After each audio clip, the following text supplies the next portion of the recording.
Top singer season 5-ന്റെ mega marathon grand ഫിനാലേക്ക് കേവലം 17 ദിനങ്ങൾ മാത്രം അവശേഷിക്കെ വേദിയെ ഞെട്ടിച്ച ഒരു സർപ്രൈസ് പ്രഖ്യാപനത്തിനാണ് പാട്ടുവേദിയിൽ അരങ്ങൊരുങ്ങുന്നത്.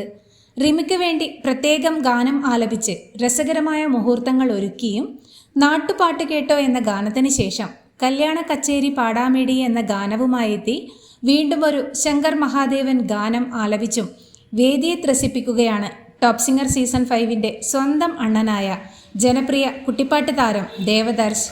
വൃന്ദാവന സാരംഗ രാഗത്തിൽ മാധുര്യമ്മ ആലപിച്ച് അനശ്വരമാക്കിയ വേമ്പനാട്ട് കായലിൽ നീന്തി നീരാടി എന്ന ക്ലാസിക് ഗാനത്തിൻ്റെ അതുല്യ പ്രകടനവുമായി വേദിയെ വിസ്മയിപ്പിച്ച കുരുന്ന് ഗായികയുടെ പ്രകടനത്തെക്കുറിച്ച് ഭാവിയിലെ ഒരു വാഗ്ദാനമാണെന്നാണ് മധു ബാലകൃഷ്ണൻ വിലയിരുത്തുന്നത്.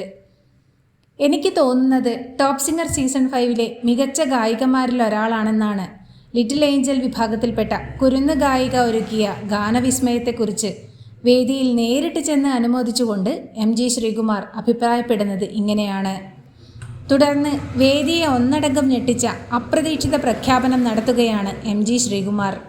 അനിതര സാധാരണമായ ആലാപന വൈഭവം കൊണ്ട് വിസ്മയിപ്പിക്കുന്ന ലിറ്റിൽ ഏഞ്ചൽ വിഭാഗത്തിൽപ്പെട്ട വൈദേഹി കുട്ടിയെ ടോപ്പ് സിംഗർ സീസൺ 6-ലേക്ക് സെലക്ട് ചെയ്തു എന്ന സർപ്രൈസ് പ്രഖ്യാപനമാണ് MG നടത്തുന്നത്. പ്രായത്തെ വെല്ലുന്ന ആലാപന മികവ് കൊണ്ട് രാഗവിസ്മയങ്ങൾ സൃഷ്ടിക്കുന്ന വൈദേഹി കുട്ടിക്ക് ടോപ്പ് സിംഗർ സീസൺ 6-ലും തിളങ്ങാനാവട്ടെ എന്ന് ആശംസിച്ചുകൊണ്ട് നമുക്ക് കാത്തിരിക്കാം.